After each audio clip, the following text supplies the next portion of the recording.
Hi everyone, today we're going to be talking about some accessory electronic devices that you can bring with you while you're traveling, and hopefully they'll help to make your life a little bit easier instead of more complicated.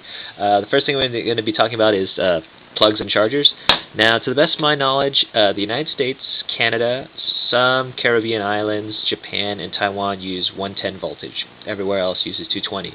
Now, if you're from the United States and you go and plug something into a outlet in, say, Spain, at best, you're going to get a short. At worst, you're going to have your thing blow up and you're going to have a fire on your hands. So what you're going to need for that is you're going to need a converter, which literally looks like a brick. You plug that into the socket, and then you plug your device into that, and what it does is it regulates the current so that your device can handle it. However, there's something that you can look at. If you have a laptop, a digital camera, or a cell phone charger, for the most part, they usually come already regulated so that they can handle both voltages. That's not always a given, but for the most part you can check on the device itself. Just look anywhere on the charger, and if it says input 110 to 220, sometimes they go a little bit past that. For example, this laptop charger goes from 100 to 240. If it's within that range, then it can handle both voltages. So that's my little spiel about laptop, digital camera, and cell phone chargers. Then all you need is a plug converter. So those of you from the States, you recognize the little two-prong plug right here that we see everywhere. However, you're going to notice that the plug sockets look different in other places. For example, you have the round sockets here. This is for Europe and Asia. And let's see if I can bring this out here. This is a cell phone charger meant for Europe and Asia too. So you're going to have this round thing. So basically what you're going to do is you're going to plug this in here, and then you plug that in the socket, no problems. Here's Australia, which looks like ours. The little flat sections, however, they're diagonal. And there's another one for Australia as well, and then they have that third prong. So pretty similar to ours, right?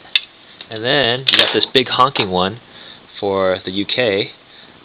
I always wondered why this was so big, and then I asked my friends who live in the UK, and actually in school what they learn is there's a fuse in here. That's why this is so big compared to ours. So if a fuse blows out on their devices, they're actually taught in school how to open up the plug and replace the fuse. You just go to a hardware store, pay like 50 cents, replace the fuse, close it up, and they learn to fix their own electronics, whereas ours, like, if the fuse is inside the device itself and it blows, you're going to end up paying 50, 60 bucks trying to repair it, or have to throw away the device and get a new one. So I mean, I think that's pretty cool. The disadvantage of that is, of course, you're going to probably only be able to fit 4 or 5 of these on a power strip. So that's what the UK one looks like. In terms of buying these adapters, you're going to find a larger one at some of the travel stores, and they have all the different plugs in them. Now, if you're traveling around the world, that might be a good buy. However, if you're only going to go to, say, the UK, you don't need that big bulky one, and this is going to be a lot cheaper. The large adapter will cost you like 25, 30 bucks. This one will cost you about $3.50, $4 for each of these, and usually you can get them all as a set together for about $15 for all the different countries, and you'll save a little bit of weight and a little bit of bulk.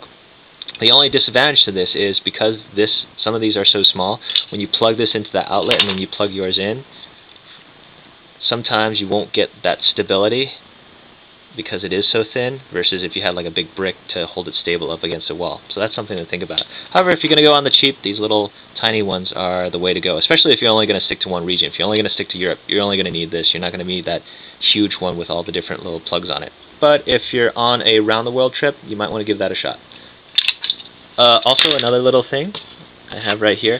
Any of you who have an iPod or a digital camera or some other device that powers itself by USB device, and you don't have access to a laptop, or you can't get away to a internet cafe to plug it in, they have these little chargers here.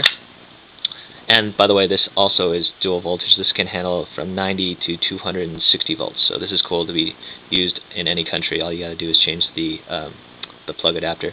This lets you plug this into a socket, and then anything that gets charged by USB, you can just plug it into this. So this is really convenient. So if you have an iPod, then you don't need a computer. You can just plug this in, and you don't have to worry about it. You can get these on Amazon.com or eBay. These run anywhere from $5 to $6.